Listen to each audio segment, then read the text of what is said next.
ada di pasal 72, yaitu ya sudah kita ketahui bersama yang paling penting itu ada 3, yaitu 10% dari dana transfer ke daerah, kemudian yang kedua itu dari 10% DAU plus DBH, kemudian 10% dari pajak dan retribusi daerah.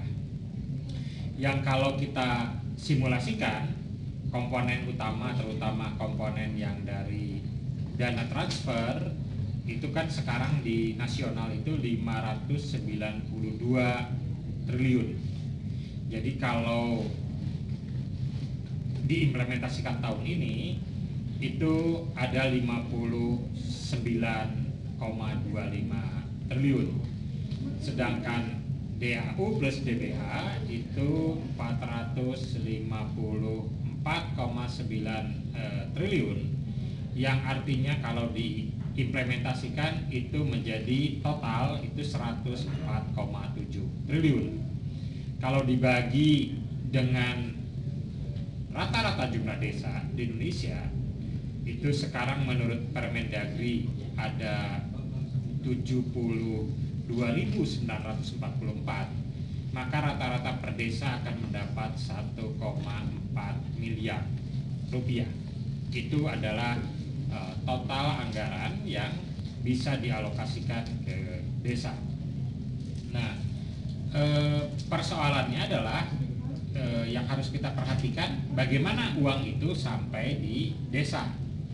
Karena uang itu baik yang 10% dana transfer maupun 10% DAU dan DA dan DBH serta PAD itu harus masuk melalui APBD kabupaten dan kota.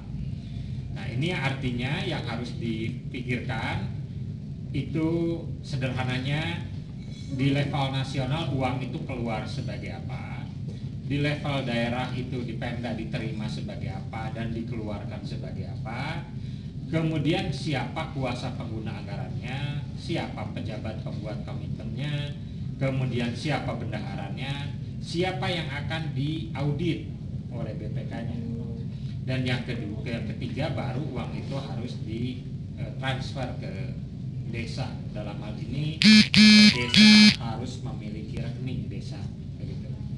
Nah, ini memang ada perdebatan ini di kita ada, bukan perdebatan ya, subject to discuss, satu yang bisa kita diskusikan, resiko-resiko dari uang itu, pemanfaatan uang itu. Jadi apakah uang itu, uang desa itu bagian dari rejim keuangan daerah atau dia menjadi rejim keuangan sendiri?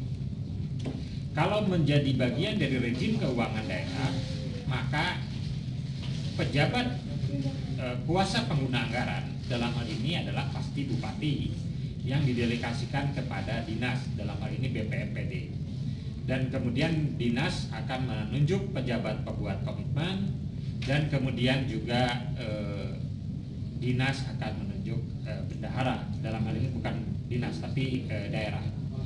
Kalau skema itu yang terjadi, maka subjek yang akan diperiksa BPK itu adalah daerah, bukan desa.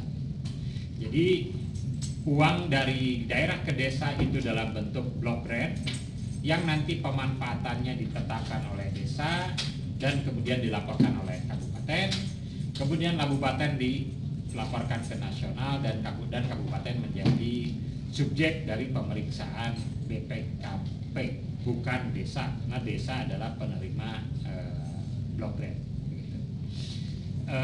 Ini resiko ini akan mengurangi resiko kritik orang bahwa ini akan menimbulkan raja-raja kecil dan akan menggiring kepala-kepala desa itu untuk masuk ke penjara, begitu kan.